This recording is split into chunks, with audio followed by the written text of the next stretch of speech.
person. So it's like a traveling happiness mobile. You know, one thing I'm curious about, those DeLoreans, are they stock, or have you had to like modify the engine or anything to keep them going? Yeah, they're all like 35 years old. They made all the DeLoreans between 81 and 82.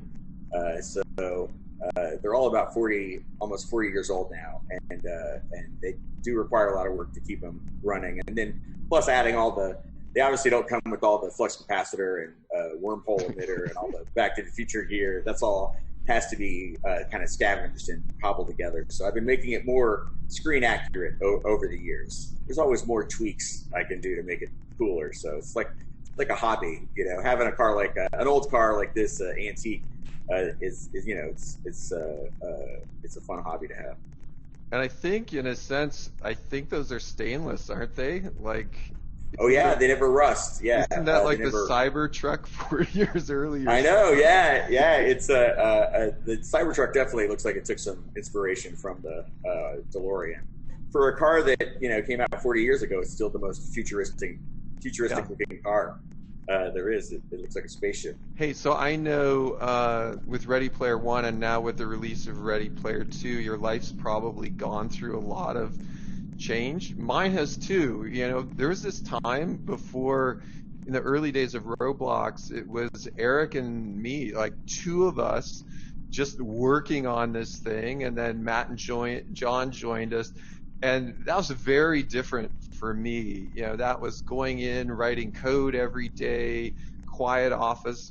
My life's completely different now, and now we have hundreds and hundreds of great people that all work together.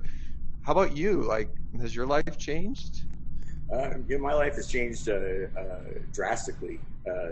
Since when I was writing Ready Player One, I was working a tech support job. I was interested in technology, but I always wanted to be a writer. But I also was interested in computers, and working tech support was a way to kind of work in a facet of what I was interested in.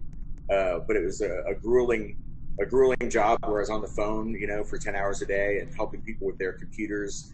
And it wasn't a job that I enjoyed, but because I worked that job, a lot of elements of what I was learning about technology and helping people use computers, and also the job of being a tech support rep, that all worked its way into my novel, into Ready Player One. The way the main character works tech support in the Oasis for a while, and so that was something from my life that ended up informing the story. So even though I didn't enjoy that job at the time, and wished I was working somewhere else, now I'm grateful, that I had that job and that experience, because it worked its way into my story. It's like when I was a kid, we lived in a trailer park for a while, which was not fun. And my room was actually the tiny laundry room of the trailer, and it was just for a little while.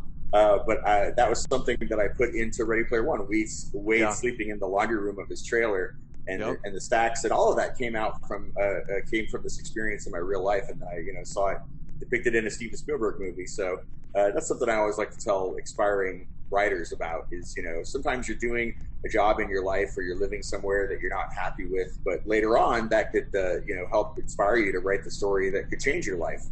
So you should kind of embrace those experiences, whatever is going on in your life, and try to put that into your work.